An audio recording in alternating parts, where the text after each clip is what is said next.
نماز تہجد کی کیا فضائل ہیں؟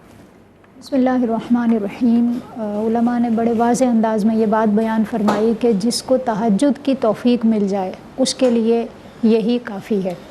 فرض اور واجبات کے بعد اگر کسی کو یہ توفیق مل جاتی ہے تو دنیا اور آخرت کی بھلائیاں حاصل کرنے کے لیے صرف یہ تہجد کی نماز نفل نماز کے طور پر ادا کرنا یہ کفایت کرتا ہے۔ اچھا، اسی طرح ہم اگر اور روایات کا مطالعہ کریں تو رات کے پہر اٹھ کر اللہ کی بارگاہ میں حاضر ہونا اور سوال کرنا، اس کے بارے میں یہ بیان فرمایا گیا کہ یہ وہ وقت ہے کہ جس میں دنیا اور آخرت کی بھلائی اللہ رب العزت فرماتا ہے جو بھی مجھ سے مانگے گا وہ چاہے دنیا کی بھلائی ہو یا آخرت کی بھلائی ہو اللہ رب العزت اس کو عطا فرمائے گا۔ تو یہ رات کے وقت میں قیام کرنے کی ایک فضیلت یہ بھی ہے کہ ہماری دعائیں جو کہ ہم عرصہ دراز سے کوشش کر رہے ہوتے ہیں کہ ہمارے اٹکے ہوئے کام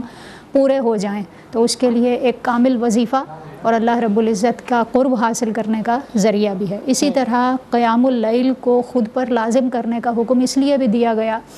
کہ پہلی بات تو یہ کہ یہ سابقہ جو گزرے ہوئے نیکوکار لوگ ہیں ان کا طریقہ رہا،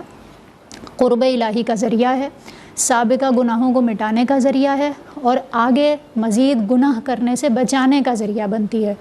اسی طرح ایک اور روایت میں یہ بھی بیان کیا گیا کہ جو جسمانی بیماریاں ہوتی ہیں ان کو دور کرنے کا بھی نماز تہجد سبب بنتی ہے۔ اس کے سبب سے اللہ رب العزت جو جسمانی بیماریاں ہیں ان کو دور بھی فرماتا ہے۔ اسی طرح قیامت کا اگر ہم معاملہ دیکھیں تو روز قیامت یہ اعلان بھی کیا جائے گا کہ وہ لوگ حاضر ہوں جن کے پہلو خواب گاہوں سے جدا رہتے تھے اور وہ اللہ رب العزت کی بارگاہ میں حاضر ہوا کرتے تھے۔ اس وقت میں جب منادی یہ اعلان کرے گا تو لوگ حاضر ہوں گے اور وہ تعداد میں بہت تھوڑے ہوں گے۔ اس کا مطلب ہے جس کو توفیق مل جائے یہ اس کے لیے بہت بڑی سعادت کی بات ہے کہ اس وقت جب کہ بلا حساب کتاب ان کو جنت میں داخل کیا جا رہا ہوگا ان میں اگر ہمارا نام شامل ہو جائے تو یہ بہت بڑی سعادت کی بات ہے۔ بہرحال جب یہ ندا کی جائے گی تو وہ لوگ کھڑے ہوں گے اور وہ بہت قلیل ہوں گے اور اللہ رب العزت ان کو بغیر حساب کتاب کے جنت میں داخل فرما دے گا۔ اس کے ساتھ یہاں پر یہ بھی ذہن میں رکھیں کہ جب بھی اس طرح کے فضائل بیان کیے جاتے ہیں نفل نماز کے تو ڈیفینیٹلی ان سے مراد وہی افراد ہیں جو اپنے فرائض واجبات کی فکر کرتے رہے، فرائض اور واجبات میں کمی نہیں تھی، اس کے ساتھ اس نفل عبادت کا اہتمام کیا تو اللہ رب العزت یہ فضیلت ان کو عطا فرمائے گا۔ اسی طرح حضرت ابو ہریرہ رضی اللہ تعالیٰ عنہ سے بھی ایک روایت ہے کہ نبی پاک علیہ الصلوۃ والسلام سے جنت میں جانے کے حوالے سے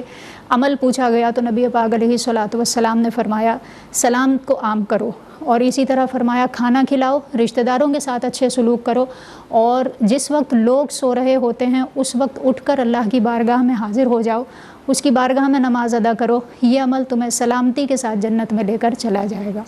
یعنی وہ جنت جس کے بارے میں یہ کہا جاتا ہے کہ کافر اگر آخرت میں اپنا سب کچھ بھی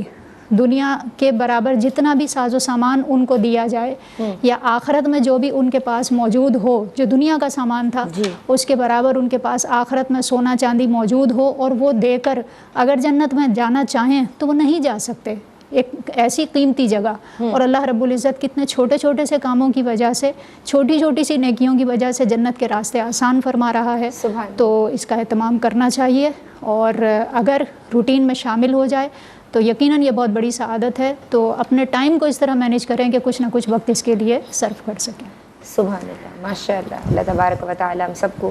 نماز تہجد کی ادائیگی کی توفیق دے۔